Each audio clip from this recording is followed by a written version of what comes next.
जय श्री कृष्णा। आप सभी ने पिछले एपिसोड में मार्गशीर्ष कृष्ण पक्ष की उत्पन्ना एकादशी का महात्म्य सुना, जिसका बहुत ही प्रभाव हुआ। अब आगे सुनते हैं मार्गशीर्ष शुक्ल पक्ष की मोक्षदा एकादशी का महात्म्य। जय श्री कृष्णा। उत्पन्ना एकादशी की उत्पत्ति, महिमा, महात्म्य आदि को सुनकर मंत्र मुग्ध होकर अर्जुन बोले, हे देवों के भी पूजनीय भगवान श्री कृष्ण, हे तीनों लोकों के स्वामी, आप सभी को सुख व मोक्ष को देने वाले हैं। मैं आपको नमस्कार करता हूँ। हे देवाधिदेव, आप हित चाहने वाले हैं, कृपा कर एक मेरी उत्सुकता को शांत कीजिए। भगवान श्री कृष्ण बोले, हे अर्जुन, जो कुछ भी जानना चाहते हो निसंकोच कहो, मैं अवश्य ही तुम्हारी उत्सुकता शांत करूंगा। हे श्री हरि, ये जो आपने मार्गशीर्ष माह के कृष्ण पक्ष की एकादशी के विषय में बताया है, उससे मुझे बड़ी ही शांति प्राप्त हुई। अब कृपा करके मार्गशीर्ष माह के शुक्ल पक्ष में जो एकादशी होती है, उसके विषय में भी बताएं मुझे। उसका नाम क्या है, उस दिन कौन से देवता की पूजा की जाती है और उसकी विधि क्या है, तथा उसका व्रत करने से मनुष्य को क्या फल मिलता है। भगवान, मेरे इन प्रश्नों का विस्तार सहित उत्तर देकर उत्सुकता को दूर कीजिए, आपकी बड़ी कृपा होगी। भगवान कृष्ण बोले, हे कुंती नंदन, तुमने अत्यंत उत्तम प्रश्न किया है, इसलिए तुम्हारा यश संसार में फैलेगा। मार्गशीर्ष माह के शुक्ल पक्ष की एकादशी अनेक पापों को नष्ट करने वाली है। संसार में इसे मोक्षदा एकादशी के नाम से जाना जाता है। इस दिन श्री दामोदर भगवान की धूप दीप नैवेद्य आदि से भक्ति पूर्वक पूजा करनी चाहिए। हे अर्जुन, इस एकादशी के व्रत के पुण्य के प्रभाव से नरक में गए हुए माता पिता पितर आदि को स्वर्ग की प्राप्ति होती है। एक पुराण में इसकी कथा इस प्रकार है, इसे ध्यान पूर्वक सुनो। प्राचीन नगर में वैखानस नाम का एक राजा राज्य करता था। उसके राज्य में चारों वेदों के ज्ञाता ब्राह्मण रहते थे। वह अपनी प्रजा का पुत्रवत पालन किया करता था। एक रात्रि को स्वप्न में राजा ने अपने पितरों को नरक की यातनाएं भोगते देखा। इस प्रकार का स्वप्न देखकर वह बड़ा ही व्याकुल हुआ। इसके बाद वह बेचैनी से सुबह होने की प्रतीक्षा करने लगा। प्रातःकाल होते ही उसने ब्राह्मणों को बुलाकर उनके समक्ष स्वप्न की बात बताई। हे ब्राह्मणों, रात्रि को स्वप्न में मैंने अपने पितरों को नरक में पड़ा देखा और उन्होंने मुझसे कहा कि हे पुत्र, मैं घोर नरक भोग रहा हूँ, मेरी यहाँ से मुक्ति कराओ। जब से मैंने उनके वचन सुने हैं, तब से मुझे चैन नहीं है। मुझे अब राज्य, सुख, ऐश्वर्य, हाथी घोड़े, धन, स्त्री, पुत्र आदि कुछ भी सुखदायक प्रतीत नहीं होती है। अब मैं क्या करूं, कहाँ जाऊं? इस दुख के कारण मेरा शरीर तप रहा है। आप लोग मुझे किसी प्रकार का तप, दान, व्रत आदि बताएं, जिससे मेरे पिता को मुक्ति प्राप्त हो।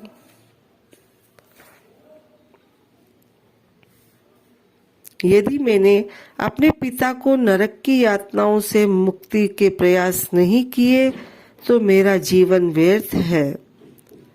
जिसके पितर नरक की यातनाएं भोग रहे हो, उस व्यक्ति को इस धरती पर सुख भोगने का कोई अधिकार नहीं है। हे ब्राह्मण देव, मुझे शीघ्र इसका कोई उपाय बताए। राजा की ऐसी निराशापूर्ण व दुख भरी बातों को सुनकर ब्राह्मणों ने आपस में विचार विमर्श किया। फिर एक मत होकर बोले, हे राजन, यहाँ से समीप थोड़ी ही दूर पर वर्तमान, भूत और भविष्य के ज्ञाता पर्वत नाम के एक मुनि रहते हैं।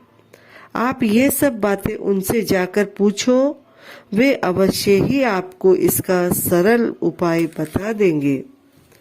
ऐसा सुनकर राजा मुनि के आश्रम पर गए। उस आश्रम में अनेक शांत चित्त योगी और मुनि तपस्या कर रहे थे। चारों वेदों के ज्ञाता पर्वत मुनि दूसरे ब्रह्मा के समान बैठे दिखाई दे रहे थे। राजा ने उन्हें साष्टांग प्रणाम किया तथा अपना परिचय दिया। पर्वत मुनि ने कुशल क्षेम पूछी। तब राजा ने बताया, हे देवर्षि, आपकी कृपा से मेरे राज्य में सब कुशल है, परंतु अकस्मात ही मेरे समक्ष एक ऐसी समस्या आ खड़ी हुई है जिससे मुझे बड़ी अशांति हो रही है। फिर राजा ने उन्हें रात में देखे गए स्वप्न की पूरी बात बताई तथा दुखी स्वर में बोला, हे महामुनि, आप कृपा कर मेरा मार्गदर्शन करें कि ऐसे में मुझे क्या करना चाहिए। कैसे मैं अपने पिता को नरक की यातना से मुक्ति दिलाऊं। पर्वत मुनि ने गंभीरता पूर्वक राजा की बात सुनी।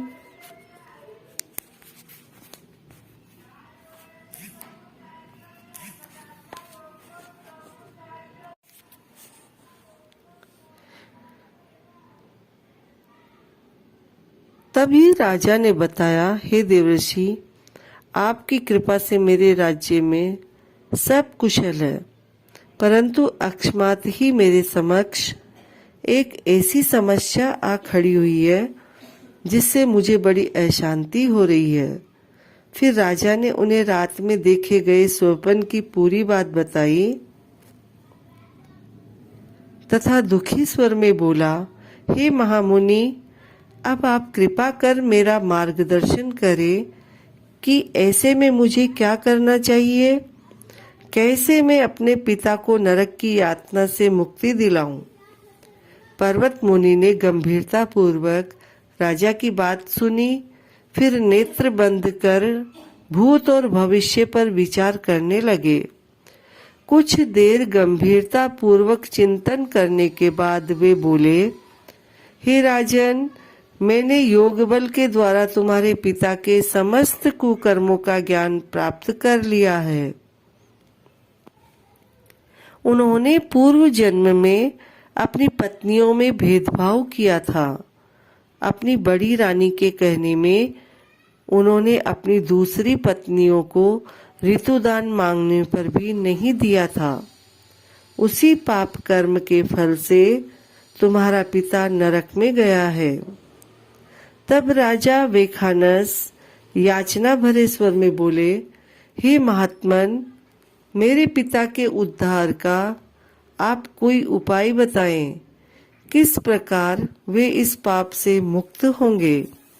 तब पर्वत मुनि बोले, हे राजन, मार्गशीर्ष मास के शुक्ल पक्ष में जो एकादशी होती है उसे मोक्षदा एकादशी कहते हैं। यह मोक्ष प्रदान करने वाली है। आप इस मोक्षदा एकादशी का उपवास करें और उस उपवास के पुण्य को संकल्प करके अपने पिता को अर्पित करें। एकादशी के पुण्य के प्रभाव से अवश्य ही आपके पिता की मुक्ति होगी। मुनि के वचनों को सुनकर राजा अपने राज्य को लौट आया और कुटुंब सहित मोक्षदा एकादशी का विधि पूर्वक उपवास किया। उस उपवास के पुण्य को राजा ने अपने पिता को अर्पित कर दिया। उस पुण्य के प्रभाव से राजा के पिता को मुक्ति मिल गई। स्वर्ग को प्रस्थान करते हुए वह अपने पुत्र से बोला, हे पुत्र, तेरा कल्याण हो। यह कहकर स्वर्ग चला गया। हे अर्जुन, जो मनुष्य मार्गशीर्ष माह के शुक्ल पक्ष की एकादशी को व्रत करते हैं, उनके समस्त पाप नष्ट हो जाते हैं और अंत में वे स्वर्गलोक को पाते हैं। इस व्रत से उत्तम और मोक्ष प्रदान करने वाला दूसरा कोई भी व्रत नहीं है। इस कथा को सुनने व पढ़ने से अंत फल मिलता है।